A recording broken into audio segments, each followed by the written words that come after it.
and then we play an exclusive track of the week from Lemmy and Kamikaze. They play they make music together, and we play some music, um an exclusive track of the week from them. All right, there we go. Cool. Yeah, the music was a nice little new theater that is arriving on the XRP Ledger. So it's good to see that. When I looked over the grantees, right, there were even some really innovative things, and like they were taking, looked like to me, they were even taking some of the tools that I used to have a studio, so I'm a little familiar with music, Exactly. but they were using some of the tools that we use to, you know, produce music and actually putting some of those tools on the blockchain, right? So it's like it's interesting, man, just where they're going with this stuff. So anybody has ideas, like never think that your idea is too crazy. Just, keep shooting forward, keep pushing forward, and you never know what it could become. It's the time to be doing it. So yeah, good to be jumping in here, man. Appreciate it. Yeah, for sure. Like I said, Kamikaze, he's usually he's from South Africa, so he strolls in a little late, and sometimes he has network issues a lot.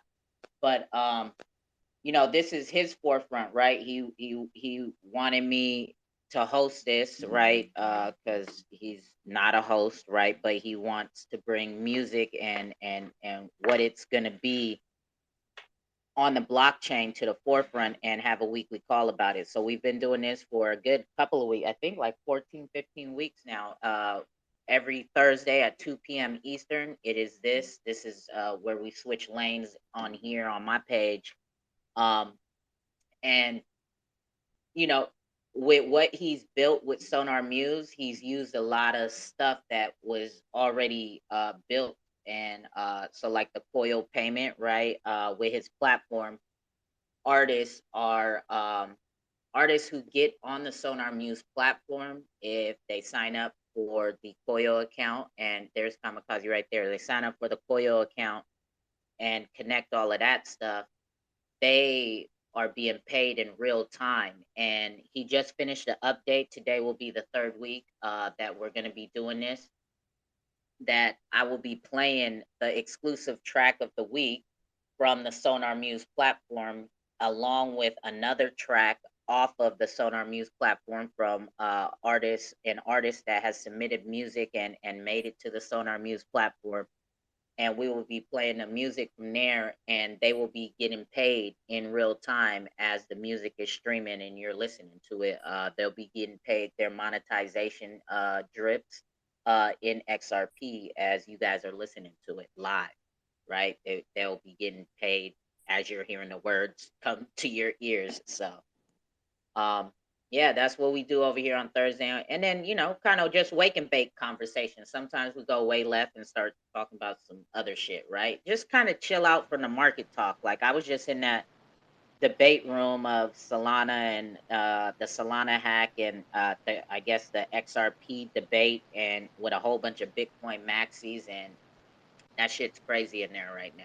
Like Right. it's So I'm all for it, man. Like I'm all for it. I as a cannabis entrepreneur, if y'all get the wake and bake side, I'm for that too. But since Kamikaze is here, I did want to just say shout out, man, for kind of like leapfrogging, man, some of these other people who get so, entrenched with the way that they're already doing business. It's hard for them to pivot and do business another way, right? So it looks like you've identified an opportunity to kind of leapfrog them, at least from a user perspective, right? What the users want, what the community of musicians want, right? Like I see kind of what you're doing from that perspective, man, and it's real big.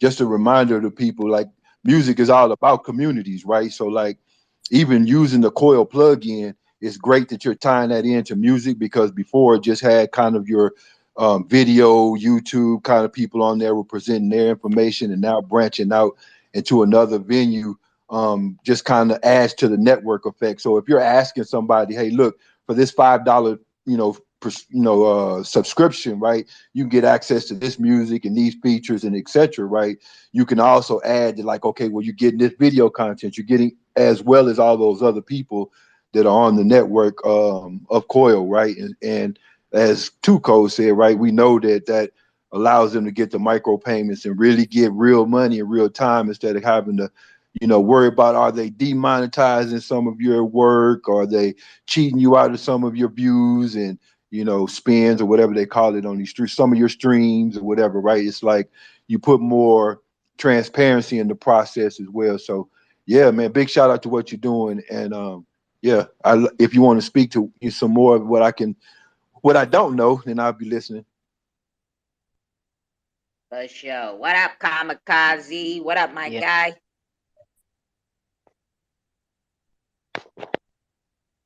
Uh-oh. You coming in hot. I You got hope. some issues.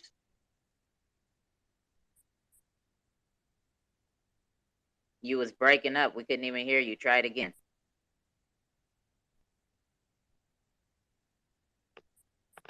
Hey, what's up? What's happening? It's all good.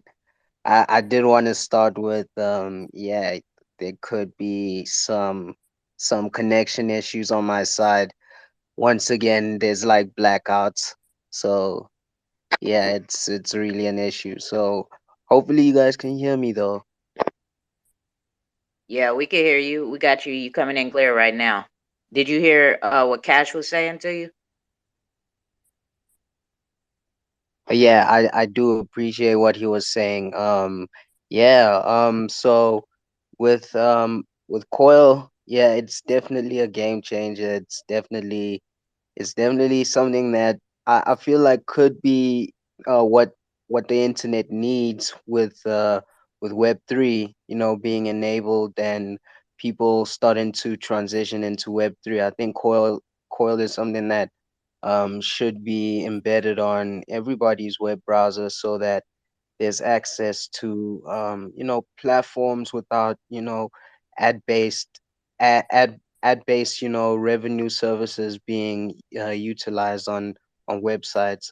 So I find that Coil helps remove that that barrier for users to have an easy listening experience when they're on the streaming platform rather than them having ads bombarded. Rather, they just have a Quill subscription, which pays out for all the content that you consuming in real time, rather than you paying for things that you're not actually consuming. Because I feel like that's what most of the streaming platforms are doing.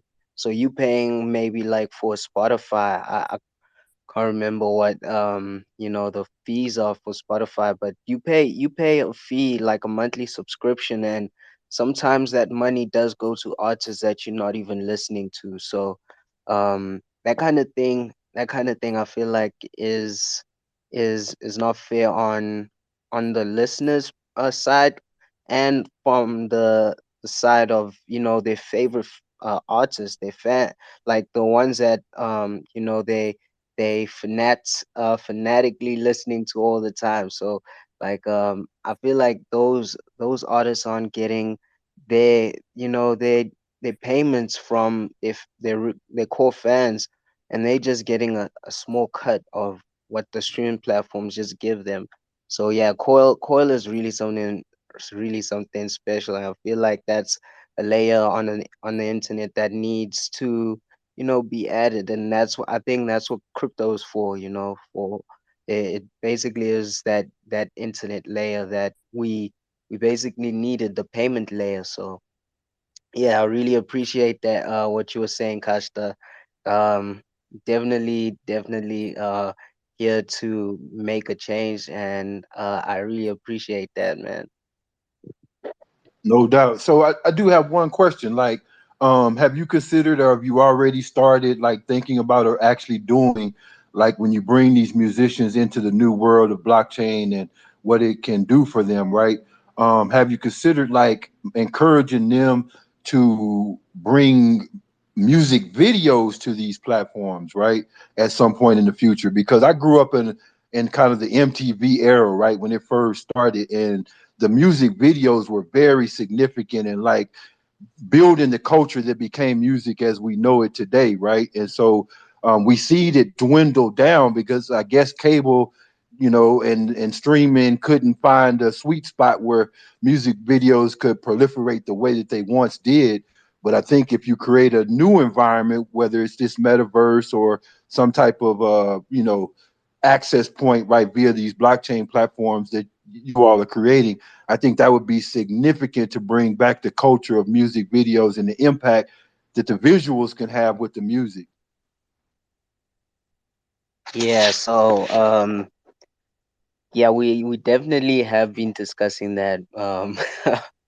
On our side, we have been discussing having music videos, visuals included with a song, because an NFT could have a music video included with it. So why not have the user be able to watch whatever has been added onto the NFT. So yeah, it is something that we are um going to implement in future. We still discussing it, but yeah, that's something we have spoken about though. Yeah, thanks for that question. Yeah, yeah, yeah, right. So we already kicking off to a good start, right? Kasha coming in here with some heat to heat up the conversation, right? But we got to kind of set the mood. You feel me? We over here waking and baking. We got people at work probably listening, tuning in, and whatnot. Kamikaze did let me know that the artist we will be playing is she doesn't have very much time, right? So usually Mhm. we play the Sonar Muse track to open up the wake and bake vibes. But since we have Annie here right now, right? We're gonna play Annie's track, and later on we'll get to the Sonar Muse track, and then also the exclusive track of the week, right? In between all of these conversations. But let's take advantage of this situation where we have Annie here right now, right? She is an artist on the Sonar Muse platform. She has a song up here. Shit, where'd it go? What is her name under here? Am I just blind? Okay, there it is. Okay. Um, she is an artist on the Sonar Muse platform. So if you could, Annie, if you can, grab the mic, right, and we'll bring you up here, so you could talk about your music after we play it, or if you could get up here in time enough, we can talk about it before. But as we will be playing this song, right? Did she? Is she still didn't have her Koyo account set up, right? Is that what you said before, Yeah, but Kamikaze? she's all good. She's all good now. She sorted out her artist space, so she's all good. She's all good Oh, now. okay. Okay, so she's set up, and as we're gonna be playing this song, listening to it, she will be being paid in micro payments, her monetization, right? As we're gonna be vibing out and listening to this song. So let's go on ahead and get into this. So Annie, you want to go ahead and introduce yourself in this song and whatnot, and then we'll have a little bit more conversation with you after we play your song. Yeah, hey guys, thank you so much for having me. And thank you, Kamikaze. He's really been walking me through getting into the Web3 world with music. It's so exciting for an independent artist. I love the Web3 community. Everyone's so enthusiastic and whatnot. So I'm a singer songwriter. I'm originally from Miami, Florida, but I live in LA now. And I think what you guys are going to play is Cloud 9, which is a song that came out last year. It's a song I love. I wrote it about kind of imposter syndrome and kind of fear of like taking risks and moving to the next step. But knowing that you can rely on yourself and your community, and I think it's relevant to the Web3 community because I know it is a bunch of like awesome creatives that are always leaning on each other for new and innovative ideas. So yeah, this is Cloud 9. All right. So here we go. Real quick before we get into Cloud 9, I want to ask. So you have your Koyo and everything set up. I don't know if you have it open right now to see, because will this be the first time that I don't know if you've been testing with Kamikaze, right? Beta testing and getting drips, but obviously this is the first time it's played on the air, right? As far as the Wake and Bake vibe. Yeah, But first time on the air, but I've been it's been nice. I've had users on Sonar Muse actually tweeting at me saying that they've been listening to my songs, and I'll see those micropayments come in. It's really awesome. okay, so you have been seeing it. That's what's up. All right, Yeah. dope. That's what we want to get into. We want to get into that conversation right after we Yes. listen to these cool ass vibes. Here we go with Yeah. Cloud9 from Annie, coming from the Sonar Muse streaming platform.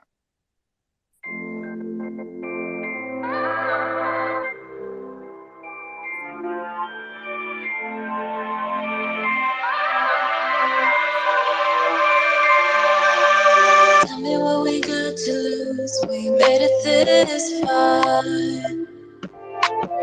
Ain't no mind to fear, cause that's who we are. Tell me when we come down, I got to know. When it's all said and done, where do we go? You got me so high. I wish I could go back to my old life. No, it feels like home and I don't know why. Oh, I'm so high. Feet won't touch the ground. You got me.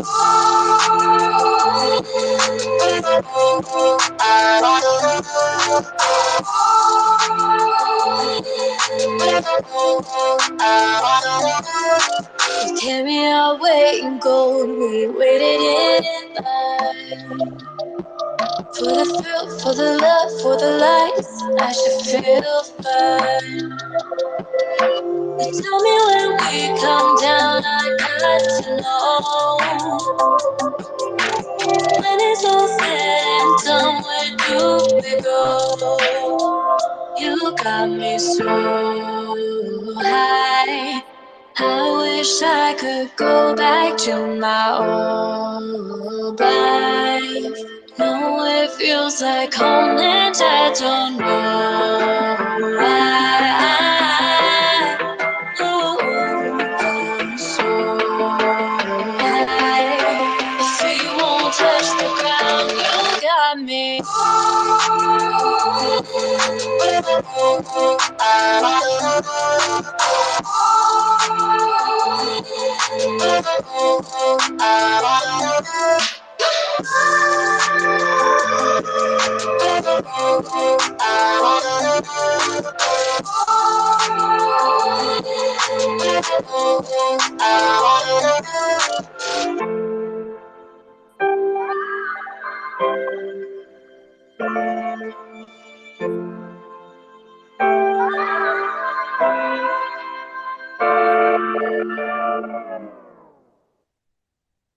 So This is dope. Two Cold I Trades. love it, right? I really like that track. You got a beautiful voice for real. Thank you. Thanks. Yeah, that's a dope song. So let's get to know you a little bit, right? Go ahead, Kamikaze. I see you unmuted your mic. Let's take advantage of while we got you here for a little while, right? Because I know Yeah, you gotta go. Yeah, let's do it. definitely. Like it's one of my favorite songs as well. I do enjoy it because it does give me that feeling of yeah, being euphoric. But like now that you mentioned that it's about like syndrome and like trying to go up a level in life, level up, basically. Um, it made me, it makes me now listen to the song completely differently, and now I understand it in a different way now. So like I really appreciate you explaining that. Now I definitely will be, listening to it completely differently and interpreting it differently. That's so But cool. Yeah, I'm glad you found something new in it this listen. But yeah, I mean, it's definitely cathartic, and ethereal sounding and euphoric sounding. And it's about that moment, like after you finally, like, you're like, okay, well, I don't know what's going to happen after this, but I might as well risk it. I might as well try. Risk it for the biscuit, You right? gotta. Right. So you were saying earlier that Kamikaze has, so is he your introduction to the blockchain? Like not just XRPL specifically, but just like crypto in general, NFTs, or like tell us about that journey. Yeah, obviously, like many other artists, right? When um like early last year, I feel like people were starting to talk about NFTs in the mainstream a lot more. So I was like, maybe this is good as an artist. And then actually my cousin, who I'm really close with, he has been very involved in XRP. He's got a really cool project called Xrooms, and he told me about it. Oh, Sonar we know Muse. that guy. We know Oh, you that know my cousin? guy. No way. Okay, Jebs, cool. yeah, Jebsy, right? Yeah. That's my cousin. And so he told me about Sonar Muse. He like loves what Kamikaze's doing, and he's been actually an advocate because I set aside some time to sit and like research Web3 and like try and figure it out. But as you guys know, like you could be at it for hours and like still find new things to learn. So it's really just my cousin Jebsy who's been like texting me like, "Hey, apply to this. Like check this out." And he's been a great resource because if I have questions, I can text him and I'm just like, "What does this mean?" So, anyways, but Kamikaze's been so helpful as I've been getting set up on the Sonar Muse platform because I'm obviously still learning all the little intricacies of like getting all your wallets set up and figuring out how they bridge to one another and whatnot. I'm still learning, so yeah, it's definitely nice to have, and it's such a welcoming community for people who are new to it. Everyone I've met in Web3 has been like, here, let me teach you. That's dope. Yeah. So big shout out, Andy. I'd like to thank you for what you're doing. Like it takes a lot of courage for people to step out into something new. So like Sure. I'd like to give you a big hand up, for doing that, right? And taking on the challenge of, something unknown. And I did kind of get that from the track. Like it seemed like you were saying, yeah, I'm not gonna not only be afraid to step out into something new, but I'm going to actually enjoy the journey. And that may be what I've learned right from your previous experience. So yeah, it was a great song. Thank you.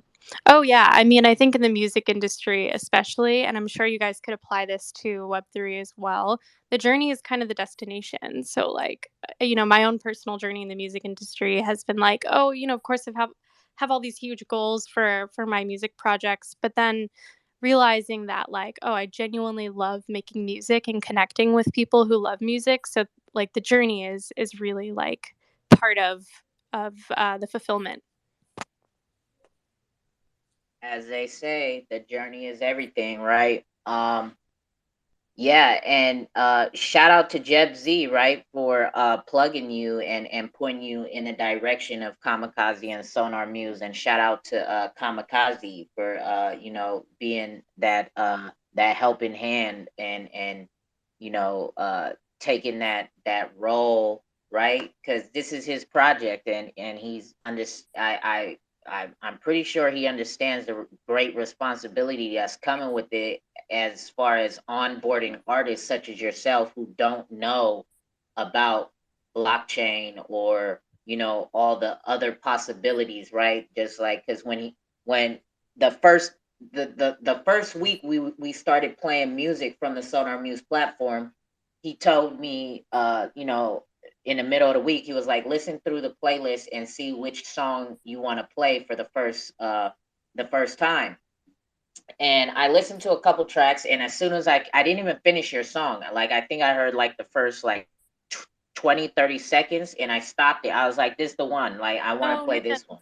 Thank you so uh much. That's so yeah, nice to like hear. instantly, right? I was like the voice, like this is the type of music I really could fuck with and vibe with. And then he explained, oh, she doesn't have the everything set up for the artist for her to be monetized, right? So just give me a second, I'll try to get a hold of her this and that. So I mean, we're 3 weeks in now from playing for the Yeah. music, And obviously that's what I'm saying. Like he took the time and was like, okay, we're gonna play the music. You could get paid on, as we plan, and just explaining the whole process of what it is you've put your music on this platform, and so that you could take full advantage of your situation on this platform. So yeah, definitely shout out to Kamikaze for that. Yeah, I really appreciate it. As an independent artist, all you want to do is make music, right? Like I was in a session this morning, going to a session this afternoon.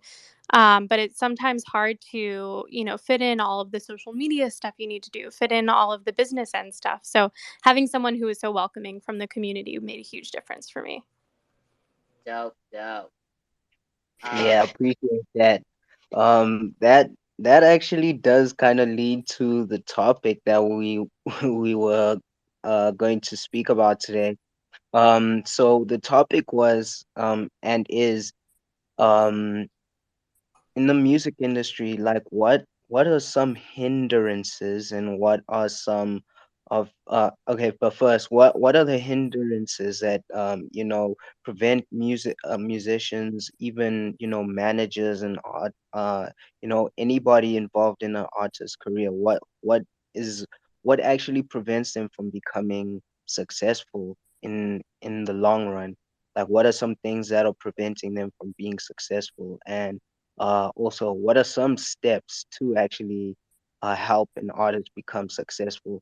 And you mentioned one that I was actually going to bring up, like focusing on time management and all the intricacies of social media, because now social media plays a big role in an artist's career. So yeah, that's a question I wanted to bring up. Like what do you think nowadays is preventing an artist from becoming successful? Yeah, I mean, I'll answer this in like two and a half parts, I guess. So, one thing you hit the nail on the head is time management. Um, personally, I like to write a lot to decide on what to release because I think songwriting is kind of like a skill that you have to just kind of do very frequently to continue to be good at it and to get good at it. And so, I'm in 4 or 5 sessions a week. They last anywhere from like 3 to 6 hours. And so that's a lot of hours writing music, not to mention, um, you know, trying to set aside time, to My bad, also my bad. all good. Come up with inspiration for songs. Like I like to read a lot or like watch movies, watch TV shows that inspire me. And then you also have to be posting constantly on TikTok and social media. And that brings me to the next hindrance is that kind of in the landscape that has come to be traditional, which is, using platforms like TikTok, using platforms like Spotify to get your music out there. These algorithms don't really serve the artists, and either do the pay structures. And that's why Web3 has become so appealing to me and many other independent artists. You get on Spotify and they just want content, content, content. The head of Spotify came out and said that it would be ideal if artists could release songs every week, just like you would social media content. But as an artist, I know that we might have some other fellow artists on here that kills me because it's like you want to like put time and effort into your work. I personally love albums. I'm a big fan of like collective works, and that has kind of gone away with Spotify. Like it's kind of just singles now. So there's that aspect where it's like really hard to monetize online. I'll give you an example. I'll be really transparent. I had over 500,000 streams last year, and I made like $250. So it's just like so hard to monetize. That's the other part. Yeah, and then I guess just depending on these big like platforms that like you never know, Spotify might go away tomorrow. So I like the idea. And there's a saying in the industry with artists is if you can create 50 super fans that spend $100 a year, or 100 super fans that spend $100 a year, you could have, a monetizable career, with a livable income. But it's just so hard in the current landscape that we have because you have to pay for marketing in order to even turn any kind of profit. And then you're getting paid like these tiny, tiny dividends from Spotify. So, Yeah, I could only imagine right? We do have another artist in here. We have Lemmy Kamikaze's also an artist, right? Hey, I didn't mean yeah. to cut I didn't mean to cut you off, Kamikaze, but we had Wolf of God and R6 come up after we had played the song. So let me get to them real quick. Yeah. Go ahead, Wolf of God. Yes, hello everyone, and thanks so much for having me up to call. How is everyone doing? A lot of great music here as always, and yes, the song of Annie there, amazing song. Always some songs with deep text in this space. That's what I like most about it. Always some, yeah. So amazing song. Thank you. Thank you for that, Wolf of God. That's our guy coming in all the way from Russia. He's he's baking and day breaking, as he calls it. We wake and break. He bakes and day breaks. R6, what you got coming all the way in from Louisiana? You in the truck right now, my guy? No, I'm sitting at the dollar store right now. All right, all right. Did you want to say something to Annie or something? No, I just wanted to say something to Lemmy and Kamikaze, man. Y'all doing great. I love y'all's music. Y'all keep it up. Whoa, bless up, man. Yeah, yeah, that's what's up. Hey, shout out, That shout out to Annie too, man. That's one of my favorite songs for sure.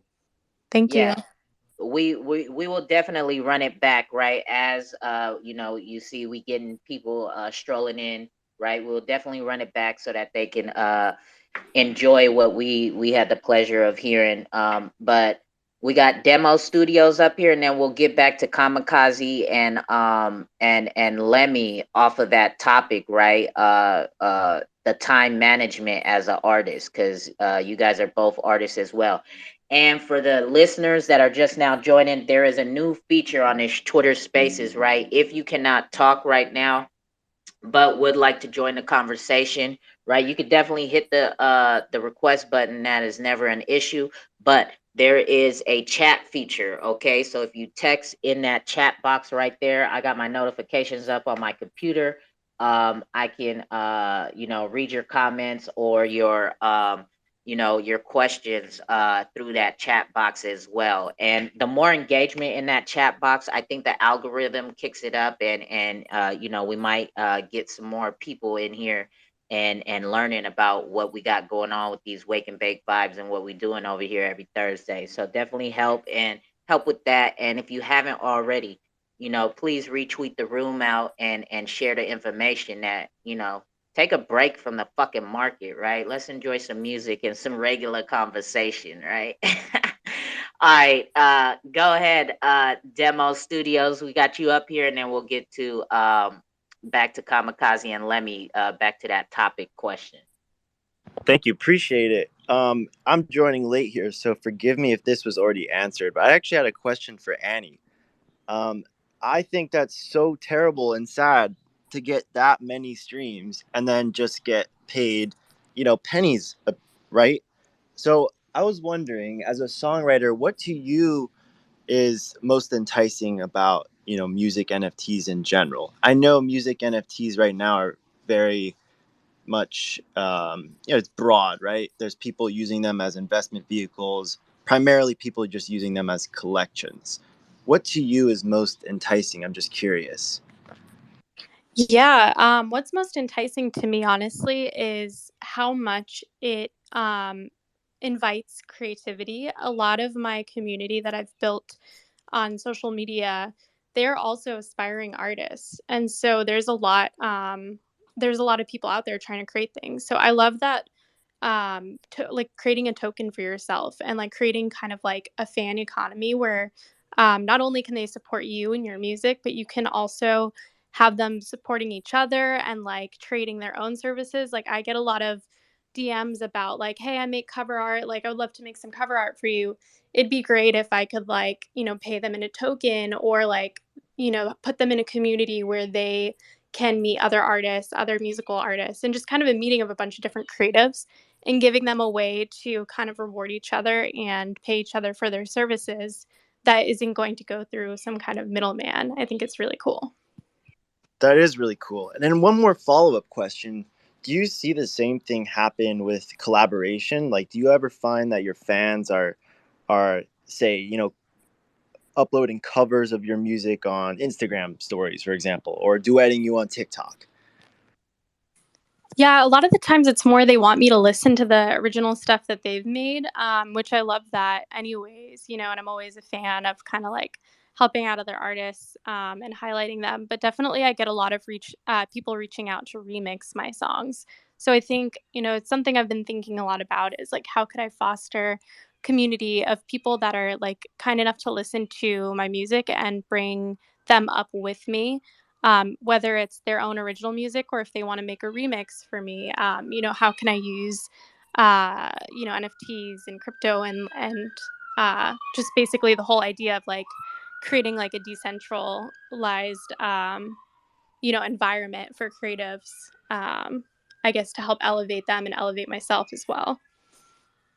I'm glad you mentioned the remix component because that to me is very fascinating. And I think there's some really cool possibilities with music NFTs when it comes to remixes, which,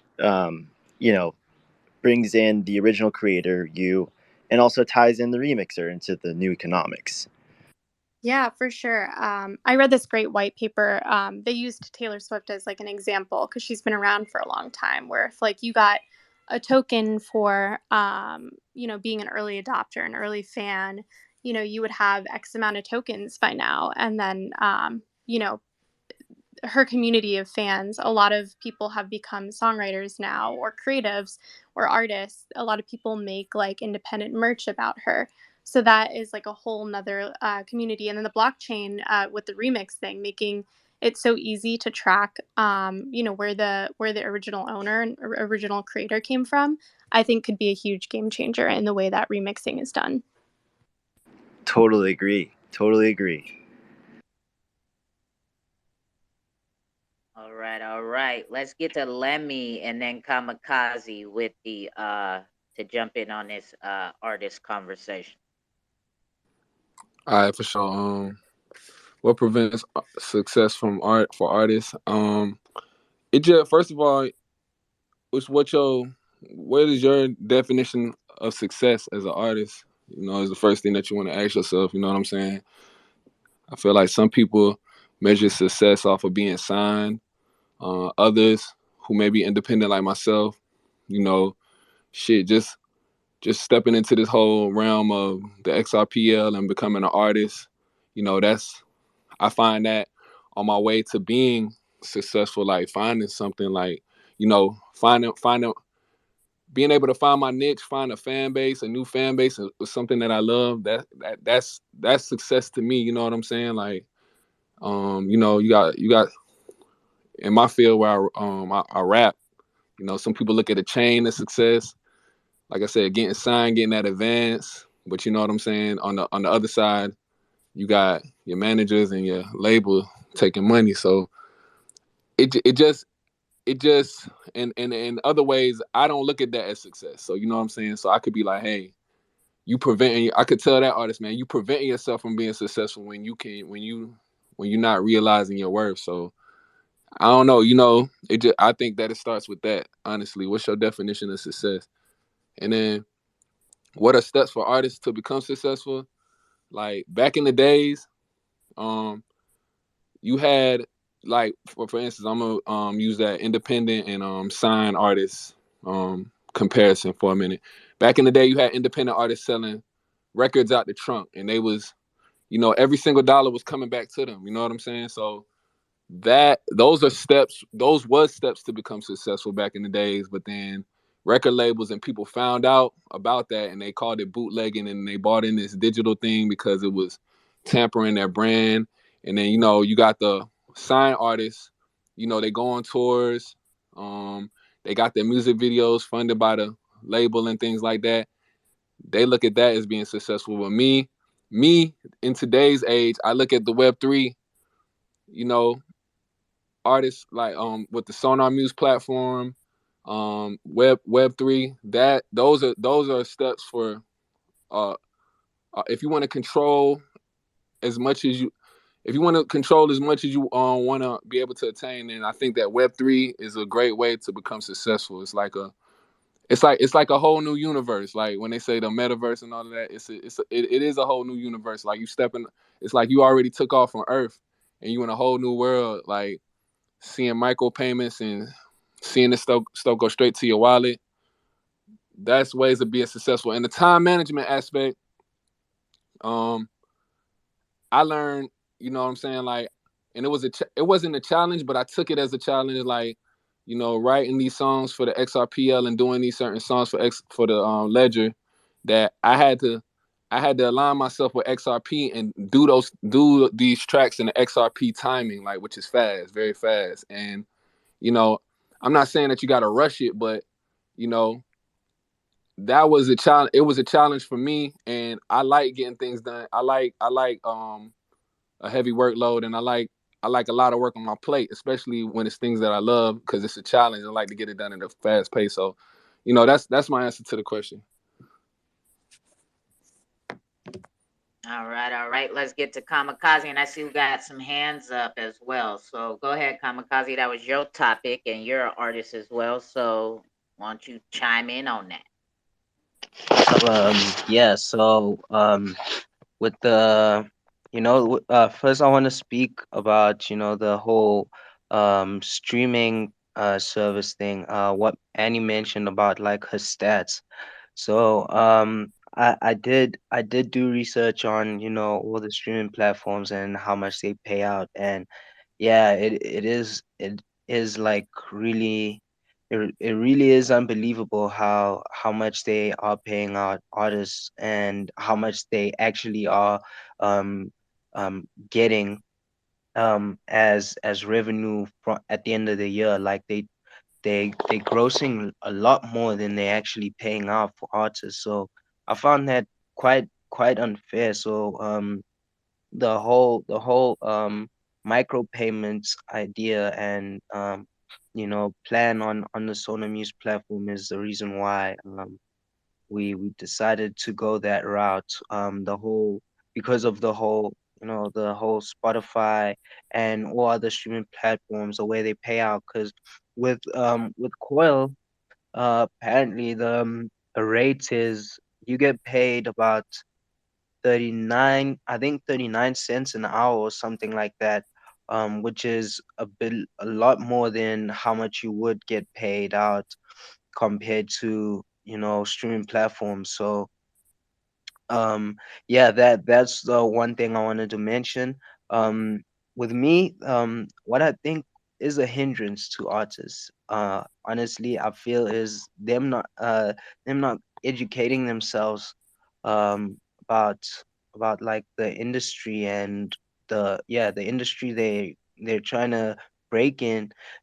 So I feel like them not reading enough about it or doing research on things they need to do or even getting the help they need to get to where they want to be. Yeah, that's one thing I think is a hindrance to artists, as well as what Lemmy mentioned. Knowing what first you need to know what your definition of success is, what your end goal is as a musician.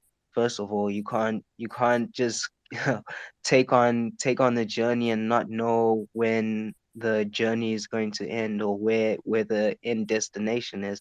So you need to know what you want in this industry and how to get there.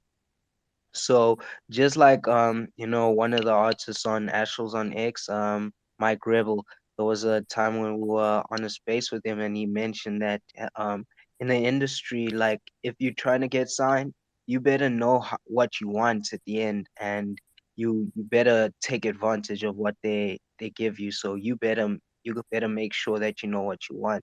So in the industry, you need to know what you want, and many don't know what they want. They just going with the flow. Then they end up in shitty record deals. They have to. Hey, hey, hey, no cussing on here. Fuck you talking about shitty record deals. Hey, but it's true anyway. So That's what I feel like is a hindrance to some of these musicians. They don't educate themselves. They don't even plan, you know, their their stuff well. Just like Annie mentioned, she structures her her career but through writing, and she knows exactly what where to go and what to do. You know, there's a lot of time management that needs to be taken into consideration when you're a musician. You need to know when you're going to record, or when you're going to do some visuals, or when you have time to post on social media. So there's so much that you have to go through, and it seems like yeah, not many know what how to do C- that. So also leads to my answers, what can make a musician successful. Reading books on that, like, especially when the internet is free. Like, there's a lot of information that is free right now. You can actually learn what you need to learn in order to become the person you want to be. So the but song but Cloud Nine now just fits in with but the whole topic. You need to break through and break free from that old person, the whole old you, and now break into this new person you want to go and get into, and live the life you want to live as an artist. So becoming successful is pretty easy. I think nowadays you just need to learn how to manage your time, get the people you need, and build a team that you need, as well as managing your time. So just learning about the industry you're in is how you could be successful. uh, That's how what Kamikaze, can I just chime in because this you you hurt my heart right now. So all I hear you talking about is money, but what about these record companies that's giving you clout? They paying for your videos. Wouldn't nobody even know about you if it wasn't for the record company? So shouldn't they deserve to have your publishing and your masters and have you signed to a 360 deal? Come on, keep it real. Keep it real. Hey man, you basically contradicting yourself from the song, bro. Like, what's going on, man? You just you contradicting yourself right Got you, now. bro. I thought you was on Sonar Muse, bro. You know he be on that No, no, bullshit. no. Hold on, Yeah. hold on, No, no, hold on, no, X. no, no, Oh, no, God. no. Nope, it's all bad. Come Fuck. back, try again. Andy, we got Andy here, and then we'll get back to Annie. Go ahead, Andy. I don't know, guys. Like the main thing that I see with all these projects and everything that's going on with the ledger with music, whether it be for programming or shedding light on different things, like the truth is we're doing this because this is what makes us happy, and that's like the true measure of success. You could be an artist like Kanye West who has millions of dollars or billions of dollars, and look at, he's still unhappy, he's still dealing with the drama, you know what I mean? Like us now getting your name out, hearing people like your music, and talking about your plays, like that's the real success right there. you know the money comes secondary. But I mean that's personal, right? As Lemmy was saying, some people, right? And I wouldn't consider them 100% artists, right? Because if they're just in it for the money, then they're not in it for the whole art of it, right? They really don't have the passion for it. They just found it, and like, oh, okay, yeah, I could do that real quick. Let me go ahead and make some tracks, or write a song, or rap a song, or sing a song, and let me take this money and just whatever. Like, I don't give a fuck. Whatever they ask me to do, I'm gonna do it. You got people like that. There's Yeah. the industry is full of it. But then you have people such as Lemmy, or other artists who are more independent and who have become successful without having to give up everything, and they've paved their own way, right? So it's personal, right? It's, for some it's about the money and the clout, and for others it's about more so the music, and reaching the right people with their music, right? So It's all dependent on who the artist is and what they're trying to convey. Annie, go ahead. Yeah, I heard label slander and I had to contribute. No, I'm kidding. Kind of. um yeah, I mean there's some validity to what you just said. Is like, yeah, if a label's like, taking an interest in you and funding you, at the end of the day it's a business, right? So they're investing in you and they have to recoup like what they're investing. However, to play devil's advocate or artist's advocate, in this case, I'll give you guys a personal experience. When I first got to LA, I got offered this deal. It was atrocious. It didn't look out for me as the artist at all. Basically, the deal locked me in with one producer for 7 years, and it gave me pretty much nothing on my end. Like it was a production deal, so it wasn't a record deal, but it was essentially like an agreement that this producer would produce me for 7 years and develop me, which I thought was a dream come true when I got the deal. And it was the hardest thing ever to turn down because it was a really well established producer. He had hits, he was well connected, he had a game plan for success for me. But the contract didn't protect me at all as the artist. It didn't guarantee any amount of songs, any amount of frequency that we would work together. And the deal basically said I had to work with this producer for 7 years, give up over 60% of my income as an artist in a 360 deal, and that like the producer didn't have to write a certain amount of songs with me, but they did have to approve if I worked with anyone else. So that's just one example. So when that happened, um, interestingly enough, my aunt went to school with a lot of music industry people. She grew up in New York City, so she went to middle school with the Beastie Boys, and she dated this guy who got signed to Def Jam at 16 as a producer. And she got me on the phone with him when I got this deal. And he basically begged me not to take it. And he was like, "Look, I'm still in litigation with Universal like so many years later." He's like in his 50s now, and this is all from like his early 20s. And he basically said, record deals are great, labels are useful, but if you can figure out how to do it independently, I recommend it. So, the beginning of my career, I was like, yeah, I'm fine with being like a label darling. If I can get a deal, I'll do whatever they want. I'll make any kind of music that they want. I will do what they want. But I kind of my idea of success kind of evolved with my understanding of the industry, because the more people I've talked to that have been have had label deals before, they basically just say like, yeah, it could work out and you could have great success, or you could have a song flop, or like they don't put the resources that they planned on putting into your song and then it flops because of that, and then you're dropped from the label and then you're back to square one. So the way that I kind of have found or define my own success, I guess, is being independent.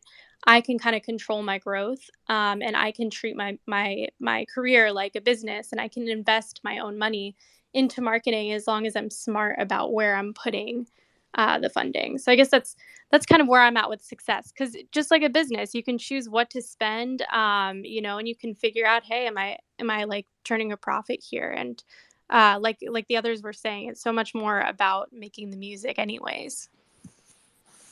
Yo, X, don't you support those deals? Those are the deals you support, right? Yeah, I support 360 deals. Look, this is what I said on the song. I said if you tired of getting pimped by labels, some people not tired. Exactly. Some people aren't educated either, so it's whatever.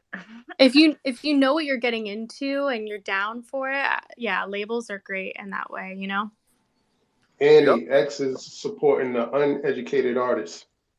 Yeah, you should listen to the music, right? It's fucking no substance in a lot of the shit that fucking being pushed out to the masses. So I mean, it makes sense to me. Demo Studios, go ahead, my guy. Yeah, I just wanted to ask one more follow up. Is there anything to be said also about the lack of bureaucracy you have to deal with when you're independent? Like, let's say you want to do an NFT drop of any sorts when you're signed. How many yeses do you have to get to actually go forward with that? Yeah, that's a good question. I think, yeah, the label now will be the ones earning the royalties or whatever fees you add on to the NFT. So I I think yeah, there's a lot that would need to be considered when it comes to labels and NFTs. I think that's why not many have jumped on the bandwagon yet because they still need to find out how it would work around, you know, the artist and the label, you know, reaping rewards, especially with the NFTs and who the minter is going to be.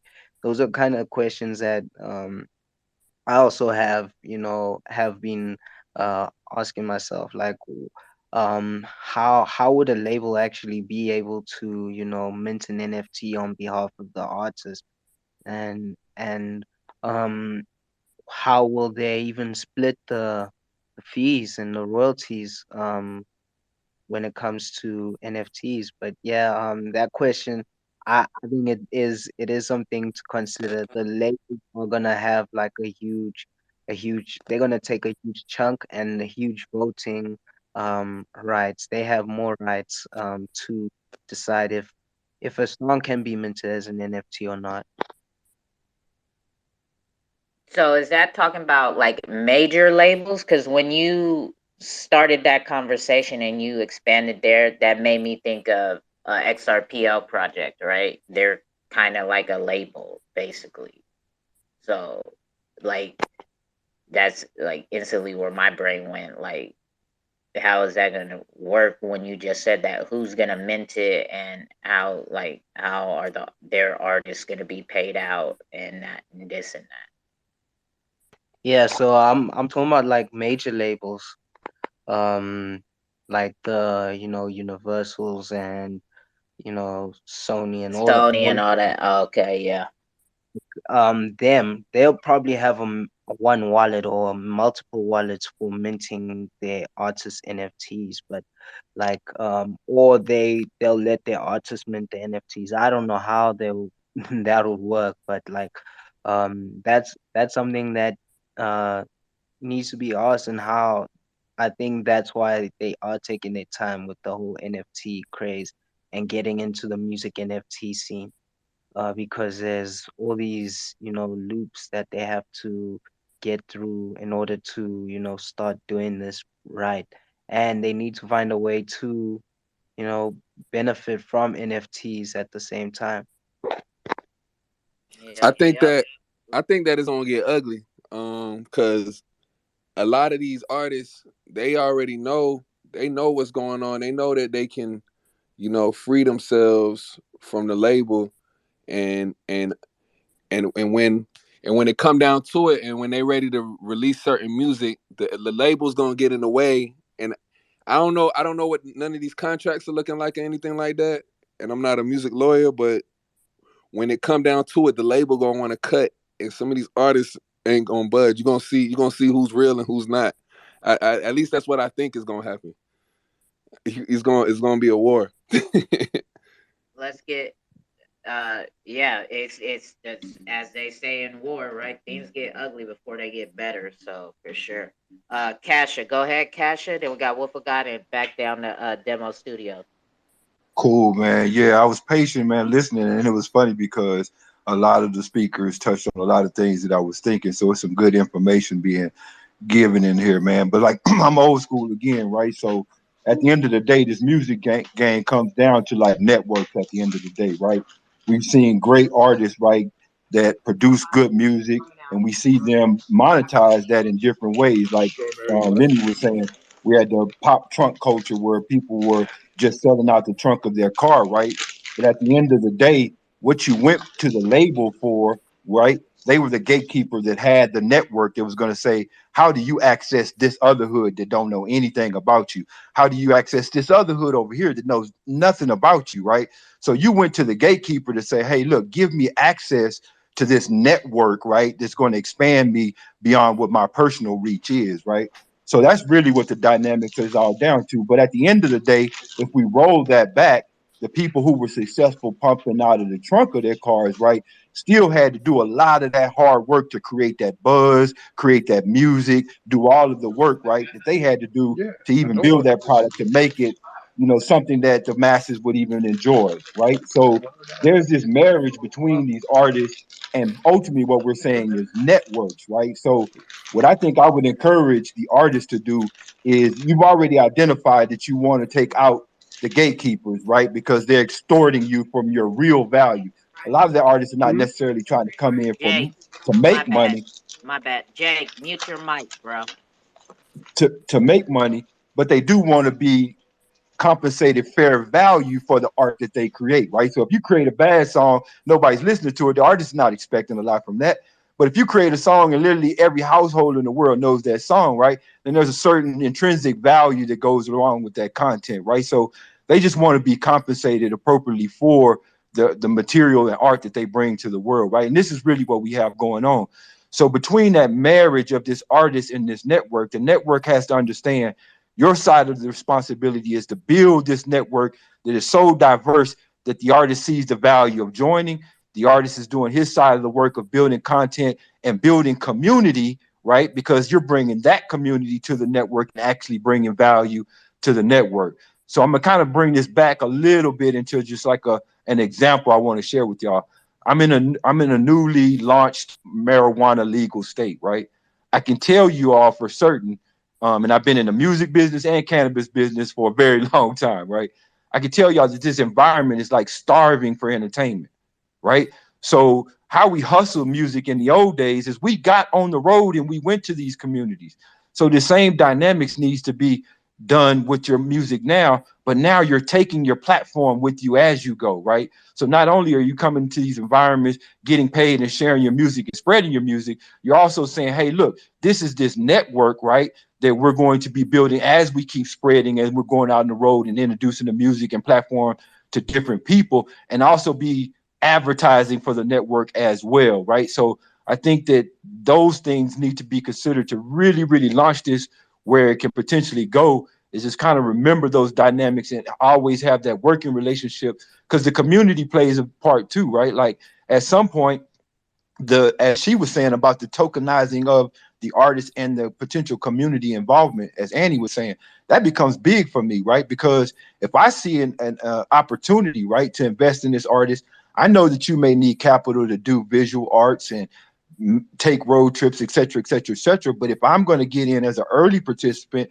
provide some of that liquidity, but then that revenue is being built back into the community, right? And this kind of um, circular economy, that's the word I'm looking for, right?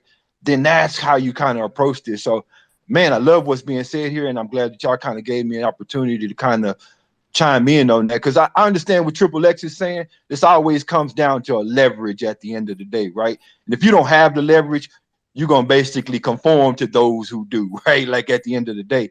But I think it is good to reiterate that you do have the potential, once you know what your intent is and where you're trying to go, to actually displace those who think that they have an immovable leverage right now. So thank y'all for letting me say that, man. Oh yeah, like I said, we here every Thursday, 2 p.m. Eastern time with these wake and bake vibes. Um, My bad for the hot mic. yeah. Shout Let out to you, Caster, for touching on the gatekeepers too. We like Tuco said, we here every Thursday. We be on it. Word, let me you ain't selling your soul. Shout out to Jay. All right. Well, I see the hands up right here real quick, but so Annie is still in the room, right? So let's reset the room real quick so we could continue this conversation, and let's run this track back, right? That Annie has on Sonar Muse platform. Again, Sonar Muse platform is going to be the streaming platform, music streaming platform, and NFT music store on the Xrpl. They have also been awarded a Ripple grant, right? Which means Ripple believes in their innovation and what they're bringing to the music game with this platform. So Annie is an artist who has submitted some of her work on here, and we have the pleasure of having her here today and joining our conversation. We played her track earlier, but we're gonna run it back for the new people in the room so that y'all can hear this beautiful song. Right? She definitely has a beautiful voice. So let's reset this room and continue this conversation. Cause shit, it's the wake and bake vibes. You feel me? We need to catch some vibes. Before What? you Who was? do, Uh huh. um, yeah, I wanna tip Annie, um, on her, like I want to tip her using the coil browser extension. So I have the privilege and opportunity to test out Coil's new tipping feature. So you can tip using your Coil extension. So I'll be sending you some funds right now into your Interledger payment pointer directly from the Muse website. Since your page is monetized, I can just easily get your payment pointer and tip you from there. So I just sent you a tip.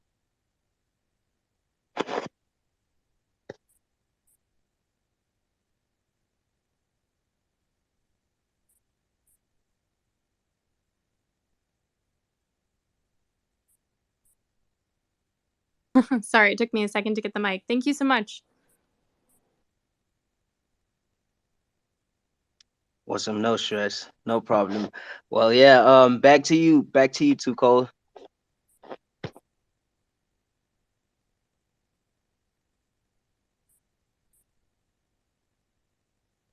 Yeah, after we listen to this song, I want to talk about the casting couch and how important that is too.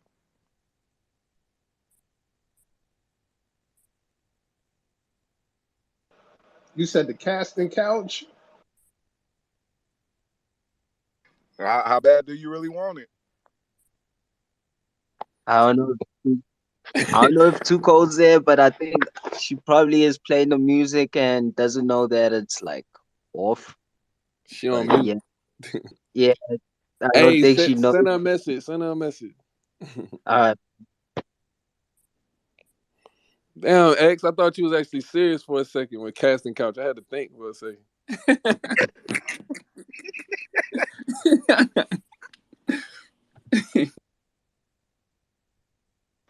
That's why I asked them to repeat it.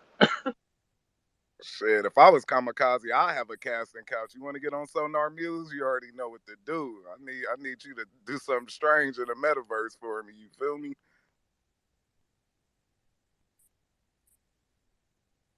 nah, you wildin'. No ways. How bad you really want it.